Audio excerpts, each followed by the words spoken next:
नमस्कार दोस्तों, स्वागत है आप सभी का मेरी कहानियों में। मैं हूं शिखा और एक बार फिर से आपके लिए लेकर आई हूं एक नई कहानी। और उम्मीद करती हूं कि बाकी कहानियों की तरह ये कहानी भी आपको बेहद पसंद आएगी और आप पहले की तरह अपना प्यार और सपोर्ट मेरी वीडियोस पर बनाए रखेंगे। तो चलिए अपनी आज की कहानी शुरू करते हैं। शेखर के लिए मन लगाकर चाय बनाई थी, पर बाहर जाने की हड़बड़ी दिखाते हुए एकदम झपट कर उसने प्याला उठा लिया और एक ही घूंट में पी गया। घर से बाहर जाते वक्त लड़ा भी तो नहीं जाता। वह तो दिन भर बाहर रहेगा और मैं पछताती रहूंगी। ऐसे समय में उसे घूरने के सिवा कुछ कर ही नहीं पाती। मैं सोचती, कितना अजीब है ये शेखर भी, किसी मशीन की तरह नीरस और बेजान। उसके होठों पर कहे कहे देखने के लिए तो आदमी तरस ही जाए। उसका हर काम बटन दबाने की तरह होता है। कई बार तो हमारे गुस्से के आंखें भर आती, कभी कभी तो सिसक भी पड़ती, पर कहती उससे कुछ भी नहीं। शादी को भी 3 साल ही तो गुजरे थे। एक गुड्डी हो गई थी। सुंदर तो मैं पहले ही थी, हाँ कुछ दुबली सी थी। माँ बनने के बाद वह कसर भी पूरी सी हो गई। आईने में जब भी अपने को देखती हूँ तो सोचती हूँ कि शेखर अंदर से अवश्य मुर्दा है, वरना मुझे देखकर जरा सी भी प्रशंसा ना करे असंभव है। कॉलेज में तो मेरे लिए नारा ही था, एक अनार 100 बीमार। दूसरी ओर पड़ोस में ही किशोर बाबू की लड़की थी नीरू।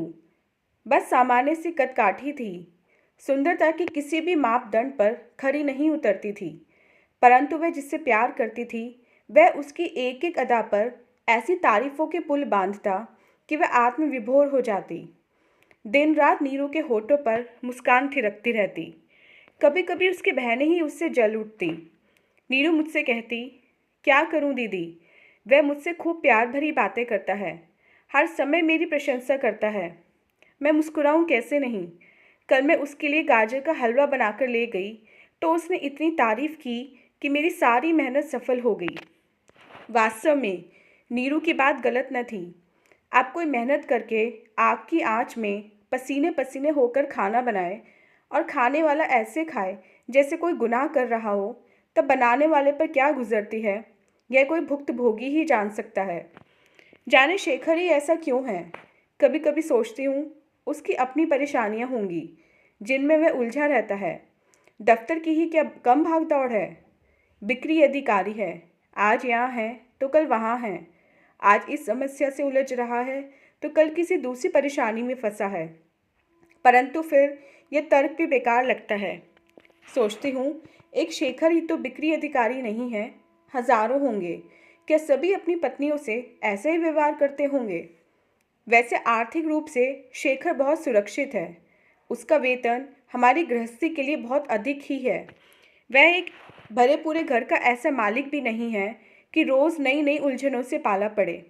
परिवार में पति पत्नी के अलावा एक गुड्डी ही तो है। सब कुछ तो है शेखर के पास, बस केवल नहीं है तो उसके होठों में शब्द और एक प्रेमी अथवा पति का उदार मन। इसके साथ नीरू तो 2 पल भी न रहे। मुझे याद नहीं पड़ता कि कभी शेखर ने मुंह पर मेरे व्यवहार या सुंदरता की तारीफ की हो, मुझ पर कभी मुग्ध होकर स्वयं को सराहा हो। अब उस दिन की ही बात लो। नीरू ने गहरे पीले रंग की साड़ी पहन ली थी, जो कि उसके काले रंग पर बिल्कुल ही बेमेल लग रही थी। परंतु रवि जाने किस मिट्टी का बना था कि वह नीरू की प्रशंसा में शेर पर शेर सुनाता रहा। नीरू को तो जैसे खुशी के पंख लग गए थे। वह आते ही मेरी गोद में गिर पड़ी थी। मैंने घबराकर पूछा, क्या हुआ नीरू, कोई बात हुई। बात क्या होगी, नीरू ने मेरी बाह में चिकोटी काट कर कहा। आज क्या मैं सच में पीली साड़ी में कहर बरपा रही थी। कहो तो मैं क्या उत्तर देती। पीली साड़ी में वह कुछ खास अच्छी नहीं लग रही थी, पर उसे खुश करने की गरज से कहा, हाँ सचमुच तुम आज बहुत सुंदर लग रही हो। बिल्कुल ठीक, नीरू चहक उठी। रवि भी ऐसा ही कहता था, बस वह मुझे देखते ही कवि बन जाता है। मुझे याद है एक बार पायल पहनने का फैशन चल पड़ा था। ऐसे में मुझे भी शौक चढ़ा कि मैं अभी पायल पहन लूँ। मेरे पैर पायलों में बंध कर निहायत सुंदर हो उठे थे। जिसने भी उन दिनों मेरे पैर देखे बहुत तारीफ की, पर चाहे मैं पैर पटक कर चलूँ या साड़ी उठा कर चलूं? पायलों का सुंदर जोड़ा चमक चमक कर भी शेखर को अपनी ओर ना खींच पाया था। एक दिन तो मैंने खींच कर कहा, कमाल है, पूरी कॉलोनी में मेरी पायलों की चर्चा हो रही है, पर तुम्हें ही अभी तक दिखाई ही नहीं दी। ऐं? शेखर ने चौंक कर कहा, ये वही पायलों का सेट है ना जो पिछले महीने खरीदा था, बिल्कुल चांदी की लग रही हैं। अब कैसे कहती कि चांदी या पायलों को नहीं। शेखर साहब, मेरे पैरों के बारे में कुछ कहिए। असल बात तो पैरों की तारीफ की है, पर कह ना पाई थी। यह भी तो तभी की ही बात है। नीरू ने भी मेरी पसंद की पायलें खरीदी थीं। उन्हें पहनकर वह रवि के पास गई थी। बस जरा सी ही तो उनकी झंकार होती थी, मगर बड़ी दूर से ही वे रवि के कानों में बजने लगी थीं। रवि ने मुग्ध भाव से उसके पैरों की ओर देखते हुए कहा था, तुम्हारे पैर कितने सुंदर हैं नीरू। कितनी छोटी छोटी बातों की समझ थी रवि में। सुन सुनकर अचरज होता था। अगर नीरू ने उससे शादी कर ली तो दोनों की जिंदगी कितनी प्रेममय हो जाएगी। मैं नीरू को सलाह देती, नीरू, रवि से शादी क्यों नहीं कर लेती? पर नीरू को मेरी ये सलाह नहीं भाती। मुस्कुराकर कहती, रवि अभी प्रेमी ही बना रहना चाहता है, जब तक कि उसके मन की कविता खत्म ना हो जाए। कविता? मैं चौंक कर रह जाती। रवि का मन कविता से भरा है, तभी उससे इतनी तारीफ हो पाती है। कितना आकुल रहता है वह नीरू के लिए। शेखर के मन में कविता ही नहीं बची है, वह तो पत्थर है, एकदम पत्थर। सामान्य दिनों को अगर मैं नज़रअंदाज भी कर दूं, तो भी बीमारी आदि होने पर तो उसे मेरा ख्याल करना ही चाहिए। इधर बीमार पड़ी, उधर डॉक्टर को फ़ोन कर दिया, फिर दवाइयाँ आईं और मैं दूसरे दिन से ही फिर रसोई के कामों में जुट गई। मुझे याद है, एक बार मैं फ्लू की चपेट में आ गई थी। शेखर ने बिना देर किए दवा मंगवा दी थी, पर मैं जानबूझकर अपने को बीमार दिखाकर बिस्तर पर ही पड़ी रही थी। शेखर ने तुरंत मायके से मेरी छोटी बहन सुलू को बुला लिया था। मैं चाहती थी कि शेखर नीरू के रवि की तरह ही मेरी तीमारदारी करे, मेरे स्वास्थ्य के बारे में बार बार पूछे, मनाए, हंसाए, मगर ऐसा कुछ न हुआ। बीमारी आई और भाग गई। इतना ही नहीं, शेखर स्वयं बीमार पड़ता तो इस बात की मुझसे कभी अपेक्षा नहीं करता कि मैं उसकी सेवा टहल में लगी रहूं। मैं जानबूझकर उसके पास बैठ भी जाऊं तो मुझे जबरन उठाकर किसी काम में लगवा देता या अपने दफ्तरी हिसाब के जोड़ तोड़ में लग जाता। ऐसी स्थिति में मैं गुस्से से उबल पड़ती। अगर कभी रवि बीमार होता तो उसकी डॉक्टर सिर्फ नीरू होती। मैं रवि को पाकर कभी निराश नहीं होंगी दीदी, नीरू अक्सर कहती। उसे हमेशा मेरी चिंता सताती रहती है। मैं अगर चाहूँ तो भी लापरवाह नहीं हो सकती, पहले ही वह टोक देगा। कभी कभी उसकी याददाश्त पर मैं दंग हो जाती हूँ। लगता है जैसे वह डायरी या कैलेंडर हो। याददाश्त के मामले में भी शेखर बिल्कुल कोरा है। अगर कहीं जाने का कार्यक्रम बने तो वह अधिकतर भूल ही जाता है। सोचती हूँ कि किसी दिन वह कहीं मुझे ही न भूल जाए। एक दिन मैंने शादी वाली साड़ी पहनी थी। शेखर ने देखा और एक हल्की सी मिठास से वह घुल भी गया, पर वह बात नहीं आई जो नीरू के रवि में पैदा होती। मुझे इतना गुस्सा आया कि मुंह फुलाकर बैठ गई। घंटों उससे कुछ ना बोली। शेखर को किसी भी चीज़ की ज़रूरत पड़ी तो गुड्डी के हाथों भिजवा दी।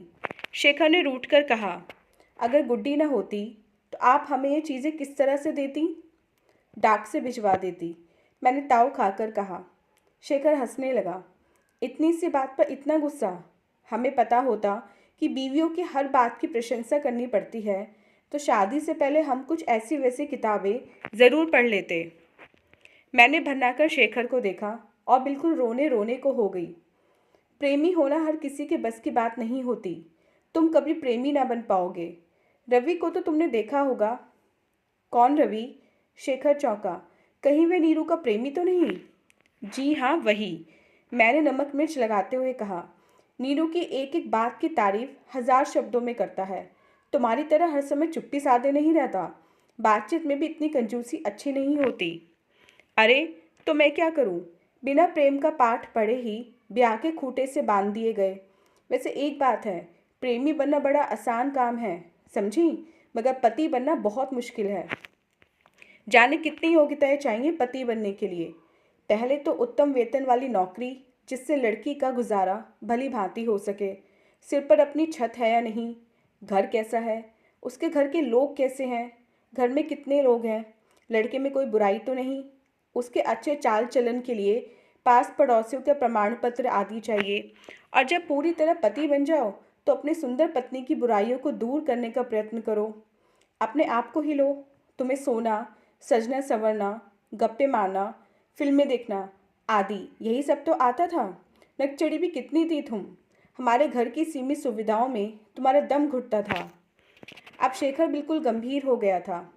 तुम जानती ही हो कैसे मैंने धीरे धीरे तुम्हें बिल्कुल बदल दिया। व्यर्थ गप्पे मारना, फिल्में देखना सब तुमने बंद कर दिया। फिर तुमने मुझे भी तो बदला है।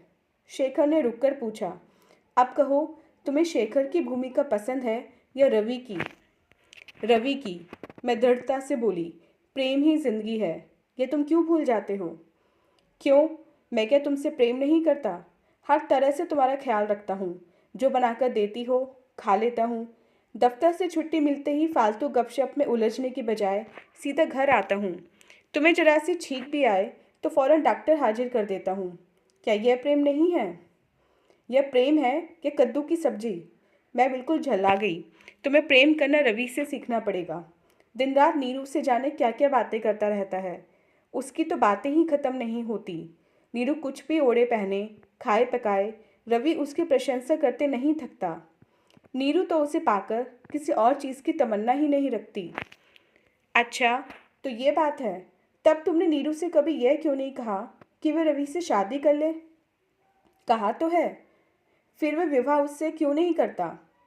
रवि का कहना है कि जब तक उसके अंदर की कविता शेष न हो जाए तब तक वह विवाह नहीं करना चाहता। विवाह से प्रेम खत्म हो जाता है। सब बकवास है, शेखर उत्तेजित होकर बोला। आदमी की कविता भी कभी मरती है? जिस व्यक्ति ने सभ्यता को विनाशकारी अणुबम दिया उसके अंदर की भी कविता खत्म नहीं हुई थी। ऐसा होता तो वह कभी अपने अपराध बोध के कारण आत्महत्या नहीं करता। समझी? असल में रवि कभी भी नीरू से शादी नहीं करेगा। यह सब उसका एक खेल है, धोखा है। क्यों? मैंने घबराकर पूछा। असल में बात तो प्रेमी और पति बनने के अंतर की है। यह रवि का चौथा प्रेम है। इससे पहले भी उसने 3 लड़कियों से प्रेम किया था। जब पति बनने का अवसर आया वह भाग निकला। प्रेमी बनना बड़ा आसान है। कुछ हुस्न इश्क के शेर रट लो, कुछ विशेष आदतें पाल लो और सबसे बड़ी बात, अपने सामने बैठी महिला की जी भरकर तारीफ करो। बस, आप सफल प्रेमी बन गए। जब भी शादी की बात आएगी देखना कैसे दुम दबाकर भाग निकलेगा।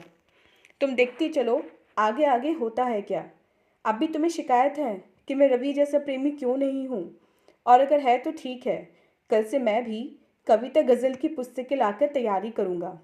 कल से मेरी नौकरी बंद, गुड्डी की देखभाल बंद, तुम्हारे शिकवे शिकायतें सुनना बंद, बाजार घर का काम बंद। बस दिन रात तुम्हारे हुस्न की तारीफ करता रहूँगा। शेखर के भोलेपन पर मेरी हंसी छूट गई। अब मैं कहती भी क्या, क्योंकि यथार्थ की ज़मीन पर आकर मेरे पैर जो टिक गए थे। तो दोस्तों, ये थी हमारी आज की कहानी। उम्मीद करती हूँ ये कहानी आपको पसंद आई होगी। मिलते हैं अपनी नेक्स्ट वीडियो में इससे नेक्स्ट कहानी के साथ। तब तक के लिए आज्ञा दीजिए। धन्यवाद।